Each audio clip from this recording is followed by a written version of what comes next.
홍준표와 조국 홍준표가 조국 청와대 민정수석을 향해서 한 말. 사법시험을 통과 못한 본인의 한풀이를 하고 있다.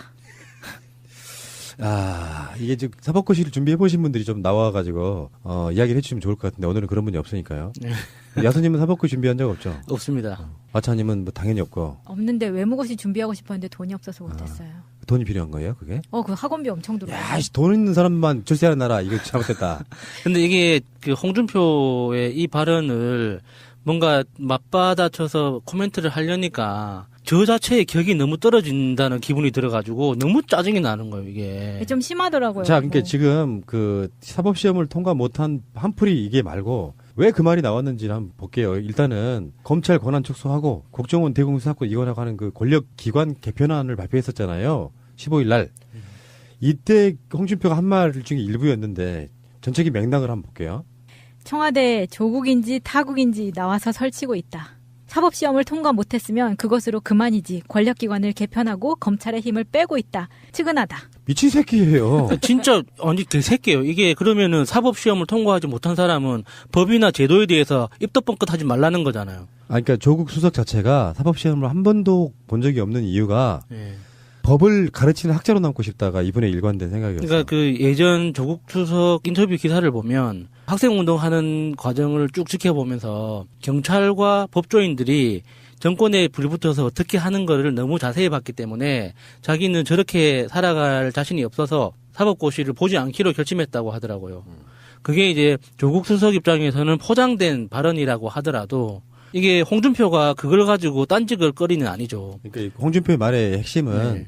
사법시험 통과 못한 한을 지가 권력자가 돼가지고 분풀이하고 있다. 이렇게 그래서 조지인 거예요. 이게. 아니 그 홍준표 대가리 속에는 사법시험이 최고라는 거잖아요. 근데 그렇게 최고인 사법시험을 본 사람이 자기가 왜 그러고 다니냐고. 그러니까 그것도 모르니까 진짜 한심한 새끼인 거죠. 그러니까 한 20, 30년 전에 마인드가 그대로 있는 거고 법대 나와가지고 사법시험 합격 못하는 건 다 쪽정이야. 이렇게 말하고 있는 건데 실제로 사법시험 봐서 공무원하기 싫은 사람들, 그런데 나는 이 법을 갖고 연구하고 학생도 가르치고 하고 싶다고 하는 사람들도 꽤 있을 수 있는데 그 모든 기준을 조국이 사법시험을 합격 못해가지고 지금 검사들을 부리는 재미로 권력 부리고 있다 이렇게 말하는 거예요.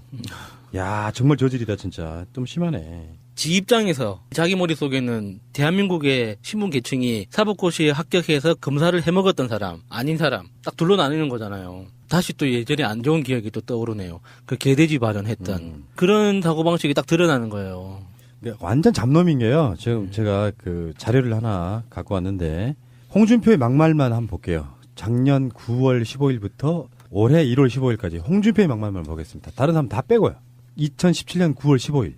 미국 정부는 문재인 정부하고는 의논하지 않는다. 친북 정권이기 때문이다. 문재인 패싱. 말하자면 무시하고 지나간다. 문재인 포기했다. 이런 얘기가 국제사회에서 공공연히 나돌고 있다. 연병하네. 지금 트럼프 하고 있는 거 보면 안 보여. 지금 트럼프가 문구로 소리 돼가지고 난리구만 지금. 자, 2017년 9월 25일. 야당. 정진석 발언 키우면 노무현 뇌물 범죄 수익 환수. 뭔 말이야 이게. 지금 그 장재훈이 썰전 나가죠. 썰전 나왔었어요. 한 번. 네, 나오셨어요. 거기서는 한 말이 좀 기억나는데 계속 이명박 다스 얘기하면은 꼭 뭐 450만 달러는 어딨냐고 막 물어요. 그 이미 다 팩트가 아닌 걸로 밝혀졌잖아요. 다음에 홍준표 2017년 10월 25일. 문재인을 보면 대한제국이 망할 때 러시아, 중국, 일본 틈에서 아무런 역할을 못한 고종황제가 떠오른다. 불과 2달 정도 후에 문재인 대통령은 한반도 운전차가 됩니다. 확실하게 북한이 스스로 자발적으로 평창올림픽 참가하겠다. 대한민국에 더 전쟁이 일어나면 안 된다를 트럼프의 발언까지 받아낸 아주 훌륭한 운전자가 됐죠. 자, 다음에 2017년 11월 23일. 세월호 의혹 7시간을 확대 재생산해서 집권했는데 6월 은폐 5일이면 얼마나 중차대한 범죄냐. 그들 주장대로라면 정권을 내어놓아야 할 범죄다. 아이고. 6월 은폐에 대해서는 뭐 여러 가지 그 변명이랄까 쉴드가 있던 부분이라 자치하고 세월호 의혹이 드러나는 거를 3년 4년 동안 방해해온 세력이 할 말은 아니라는 거죠. 자, 다음에 2017년 11월 25일. 사회주의 경제 정책으로 서민들이 살기가 더욱 팍팍해져가는 마당에 말춤이나 추면서 축제를 즐기는 저들. 문재인 대통령과 김정숙 영부인을 지칭을 한 건이었죠. 정말 나쁜 새끼예요, 이 새끼는. 지도 선거운동할 때 말춤 췄고 어떤 상황에 가서 정치인들이 어떤 분위기에 따라서 춤을 추거나 할 수 있잖아요. 그러니까 이 상황이 그러니까 동남아시아 순방 갔을 때 그러니까. 예, 거기에 그러니까 현지 가수가 나와서 사이에 강남 스타일을 개사해서 이제 부르면서 그 참석자들이 다 흥이 나서 춤을 추니까 거기에 이제 같이 어울려서 안 추는 게 더 이상하고요. 예, 예. 안 추면 이렇게 비판할 사람이에요. 권위주의에 쩔어서 국민들하고 어울리지도 못한다고. 그리고 지는 췄다니까. 그러니까 이런 표현이 있잖아. 말춤이나 추면서. 제가 그 말춤에 대해서 정말 안 좋은 기억. 박근혜가 사법살인 사건에 대해서 사과하고 나서 오전에 사과하고 나서 부산에 가서 말춤을 췄거든요. 미친년 진짜. 제가 그걸 보면서 정말 너무 빡 돌았었어요. 아, 그러니까 말춤은 출 수도 있고 그런데 비열한 방식이 뭐냐면은 왜 특정 행위나 직업이나 어떤 사람에 대해서 뭐뭐이나 예를 들면 팟캐스트나 하는 주제 이런 식의 표현하는 거 있잖아요. 네. 이 정말 비열하고 무식한 새끼 이 새끼. 빨리 넘어갑시다. 2017년 12월 5일. 품격으로 가장 논란이 됐던 분은 고 노무현 전 대통령이라고 생각한다. 아이씨. 또 품격의 기준을 한번 이야기해 볼게요. 근엄하고 권위주의적이고가 이 사람들의 품격이에요. 그게 아니라 국민과 소통하려고 했던 건 품격과 다른 문제라고 생각해요. 예. 개새끼. 자, 12월 19일. KBS도 이제 파업 그만해야 한다. 파업을 그만하는 것이 국민에 대한 큰 기부가 될 것이다. 파업 개념 자체가 없어요, 이 사람은. 네. 파업이 뭔지를 잘 몰라요. 파업이 파를 파는 행위인가 파업인가요? 좀 무식한 새끼 진짜. 12월 25일. 현장 대응 잘못으로 제천 참사를 키웠다. 세월호와 똑같다. 가장 먼저 해야 했을 일은 미리 소방 점검을 하는 것인데 정치 보복을 하고 정권을 잡았다고 축제하는 데 바빠 소방 재난 점검을 전혀 안 했을 것이다. 그래놓고 자기네 경남에는 화재가 한 건도 안 났다 그랬는데 어마어마하게 났어. 심지어 다른 시도보다 같은 기간 내에 화재가 더 많아. 양아치 새끼고요. 넘어가겠습니다. 12월 27일. 문재인 정권 사회주의 경제체제로 몰아간다. 그러니까 우리나라를 사회주의 경제로 몰아간다고. 네. 요 말은 전 틀린 말 아닐 거라고 보는데요. 물론 좀 과하죠. 왜냐면은 복지라는 개념은 어떤 구조를 갖고 있냐면 다 아시겠지만 많이 버는 사람이 돈을 많이 내가지고 세금 자체로는 부의 재분배가 안 돼요. 이 돈을 뺏어가지고 나눠줄 수는 없는 거잖아. 어떤 면에서 보면 네. 대부분 그렇단 말이에요. 그래서 세금을 많이 걷어들여서 국민들의 삶의 질은 똑같이 만들어주는 거예요. 그게 부의 재분배거든요. 그런 형식이 바로 수정자본주의 나아가서는 약간 사회주의적 개념. 그래서 네. 삼인주의 이런 게 사실은 모델이 될 수밖에 없어요. 세계적인 흐름으로 보면 요즘은 사회주의라는 말 자체 쓰는 게 사실 좀 구린 거예요. 그 정책의 어떤 목적이나 효과 자체를 분석하고 정책 자체에 이름을 붙이지 그게 그 자체가 뭐 이거는 자본주의야, 저거는 사회주의야, 저거는 공산주의야 이런 식으로 규정하지 않거든요 요즘은. 왜냐면은 그 모든 요소들이 모든 정책에 모든 어떤 정치 철학이 다 녹아 들어가 있기 때문에 실제 그 시대와 공간에 맞는 정책을 어떻게 디자인하고 실행하는가 하는 게 중요한 거죠. 이게 사회주의를 이런 식으로 말하는 건 맥락이 깔려 있는 거잖아요. 빨갱이라는. 그렇지. 맥락이 깔려 있으니까 이게 너무 이제 조잡하고 구려요 진짜. 87년 박종철 열사 돌아가실 때도 그 근간에 보면 빨갱이로 몰기 위한 예. 조작 사건이 예. 들어있는 거잖아요. 아직도 저러고 있습니다. 30년 동안. 자, 올해 1월 13일. 좌파 정권이 들어서니 SBS도 뺏겼다. 지금 부산에 KNN밖에 없는데 KNN도 회장이 물러났다. 정권이 아예 방송을 빼앗는다. 신났네요. 속마음이라고 할지라도 밖으로 말하면 안 되는 네. 말들이잖아. 머릿속으로만 생각했어야 되는 건데. 1월 6일. 노무현 전 대통령이 극단적 선택을 하게 된 배경은 640만 달러 뇌물 때문입니다. 미치겠네. 아 이거 모아놓으니까 진짜 스트레스. 이거 저보고 왜 읽으라고 하시는 거예요 지금? 목소리가 좋은 죄예요. 뇌물이 아니고요. 뇌물이 아니고요. 다시 한 번 말씀드려요. 노정현 씨 관련해서 유학자금 이런 거 있잖아요. 이 부분을 빌렸던 거예요. 빌렸던 거. 1월 10일. 문재인 정부가 하는 것 중에 대표적인 게 여론조작입니다. 문 대통령의 지지율을 포탈에 올리고 하루 종일 편파 방송하고 종편을 통해 한국당을 욕하면서 여론조작으로 나라를 끌고 갑니다. 분명한 우리의 주적은 문재인 정부이고 북한입니다. 남북 고위급 회담은 화려한 정치쇼입니다. 북한의 정치쇼에 놀아나는 것입니다. 대꾸할 만한 게 없네요. 지들이 했던 거를 그대로 그렇게 생각하는 그런 부분이고. 아니 이제 국방백서에서도 주적 개념을 뺐는데 도대체 주적을 왜 갑자기 지 혼자서 북한이라고 규정하는 거예요? 계속되고 있죠. 좌파 사회주의 경제 체제로 헌법을 개정하겠다는 것입니다. 기업의 길을 살려서 일자리를 늘릴 생각은 않고 기업은 옥죄고 귀족 노조, 전교조 세상을 만들어서 좌파들의 천국을 만들어가는 게 이 정부의 정책입니다. 이 정부가 끌고 가려는 경제 체제가 기본적으로 사회주의 경제 체제입니다. 이 새끼는 사법시험 이후에 전혀 어떤 공부도 하지 않았다는 게 그냥 드러나는 거예요. 아까도 우리가 했던 얘기랑 관련이 있는 거고. 문재인 대통령이 기업을 옥죄고 있지 않아요. 대기업 총수들 불러다가 불공정에 이만하지 말아주세요. 이런 정도 네. 뉘앙스지. 불공정이 우리나라의 경제의 근간을 해치고 있다는 심각한 그 현실 인식에 대한 부분인 거지. 분기마다 대기업 옥죄는 거는 503이 더 많이 하지 않았나요? 돈 내놓으라고? 네. 말 사내놓으라고? 자, 1월 13일. 국정원 댓글과 세월호 이용해서 정권 잡고 문슬람 댓글 여론 조작으로 정권 유지하고 방송 탈취하고 신문 압박하고 포털 장악하고 관제 여론조사기관 동원해 지지율 조작하고 참으로 대단한 정권입니다. 나는 홍준표의 이 말을 이해할 수 있어요. 뭐냐면 지금까지 수사 기록으로 봐도 네이버 같은 포털에서 조직적으로 댓글을 달면서 순위 조작까지 해왔잖아요. 그게 너무 익숙한 사람들이야. 네. 근데 그 조직이 와야 됐단 말이야. 물론 지금도 일부의 자유한국당 부류에서 남아있어요. 네. 당연하게 느껴지잖아요. 근데 이런 조작하다가 그게 익숙해지지가 않은 게 일반 민심이 그대로 드러나니까 이건 조작이라고 느끼는 거예요. 왜? 지들도 했기 때문에. 정권 잡으면 당연히 SBS도 잡게 되고 댓글로 조작할 수 있다고 생각하는 거야. 정말 후져요, 이 사람 마인드. 근데 우리가 지금 포털 장악한 상태도 아니잖아요. 지금 네이버에서 얼마나 열심히들 싸우고 있는데 지금 이 말도 안 됩니다. 근데 이게 홍준표가 진짜 쓰레기인 게 굉장히 짧은 문장 안에 인종차별, 종교차별 이런 굉장히 대단한 쓰레기 같은 생각들이 다 드러나 있어요. 진짜 뭐 이런 게 다 있나 싶네요, 진짜. 자, 1월 15일. 문재인 정부는 맨날 쇼만 합니다. 영화 보고 대통령이 질질 웁니다. 아이, 개새끼, 진짜. 이런 식으로 대국민 쇼를 해서 상황을 넘어가는 걸 쇼통 정권이라고 합니다. 문재인 정부는 세월호를 부풀리고 국정원 댓글도 부풀리고 탄핵을 유도하고 탄핵 후에 좌파 광풍 시대를 열면서 정권을 잡았습니다. 아, 못 듣겠다, 진짜. 왜 흙탕물 흐리기, 이걸 물타기라 그러잖아요. 얼핏 들으면 맞는 말인 것도 같아.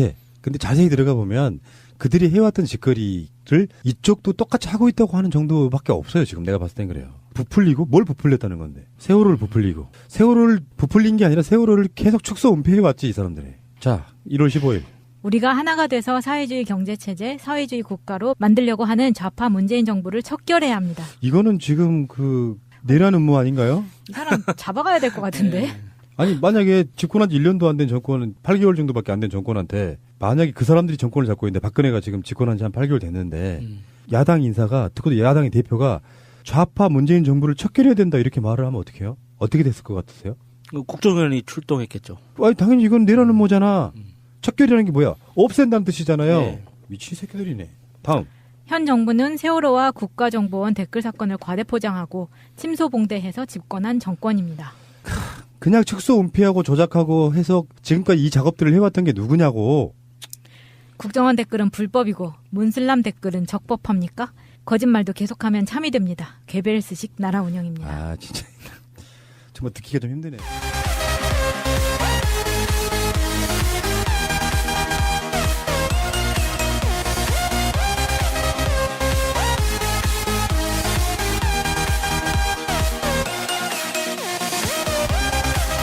하고 검찰의 힘을 빼고 있다. 측은하다. 미친 새끼예요. 진짜 아니 개새끼예요. 이게 그러면은 사법 시험을 통과하지 못한 사람은 법이나 제도에 대해서 입도 뻥끗하지 말라는 거잖아요. 아, 그러니까 조국 수석 자체가 사법시험을 한 번도 본 적이 없는 이유가 예. 법을 가르치는 학자로 남고 싶다가 이번에 일관된 생각이었어요. 그러니까 그 예전 조국 수석 인터뷰 기사를 보면 학생운동하는 과정을 쭉 지켜보면서 경찰과 법조인들이 정권에 불붙어서 어떻게 하는 거를 너무 자세히 봤기 때문에 자기는 저렇게 살아갈 자신이 없어서 사법고시를 보지 않기로 결심했다고 하더라고요. 그게 이제 조국 수석 입장에서는 포장된 발언이라고 하더라도 이게 홍준표가 그걸 가지고 딴짓을 거리는 아니죠. 그러니까 홍준표의 말의 핵심은 네. 사법시험 통과 못한 한을 지가 권력자가 돼가지고 분풀이하고 있다. 이렇게 그래서 조지인 거예요. 아니, 이게. 그 홍준표 대가리 속에는 사법시험이 최고라는 거잖아요. 근데 그렇게 최고인 사법시험을 본 사람이 자기가 왜 그러고 다니냐고. 아, 그러니까 그것도 모르니까 진짜 한심한 새끼인 거죠. 그러니까 한 20, 30년 전에 마인드가 그대로 있는 거고 법대 나와가지고 사법시험 합격 못하는 건 다 쪽정이야. 이렇게 말하고 홍준표와 조국 홍준표가 조국 청와대 민정수석을 향해서 한 말. 사법시험을 통과 못한 본인의 한풀이를 하고 있다. 아, 이게 지금 사법고시를 준비해보신 분들이 좀 나와가지고, 이야기를 해주시면 좋을 것 같은데, 오늘은 그런 분이 없으니까요. 네. 야수님은 사법고시 준비한 적 없죠? 없습니다. 마차님은 뭐 당연히 없고, 없는데 외무고시 준비하고 싶었는데 돈이 없어서 못했어요. 돈이 필요한 거예요, 그게? 그 학원비 엄청 들어요. 야, 돈 있는 사람만 출세하는 나라, 이거 잘못됐다. 근데 이게 그 홍준표의 이 발언을 뭔가 맞받아쳐서 코멘트를 하려니까 저 자체의 격이 너무 떨어진다는 기분이 들어가지고 너무 짜증이 나는 거예요, 이게. 좀 심하더라고요. 자, 그러니까 그거. 지금 그 사법시험을 통과 못한 한풀이 이게 말고 왜 그 말이 나왔는지를 한번 볼게요. 일단은 검찰 권한 축소하고 국정원 대공수 사건 이관하고 하는 그 권력기관 개편안을 발표했었잖아요. 15일 날. 이때 홍준표가 한 말 중에 일부였는데 전체적인 맥락을 한번 볼게요.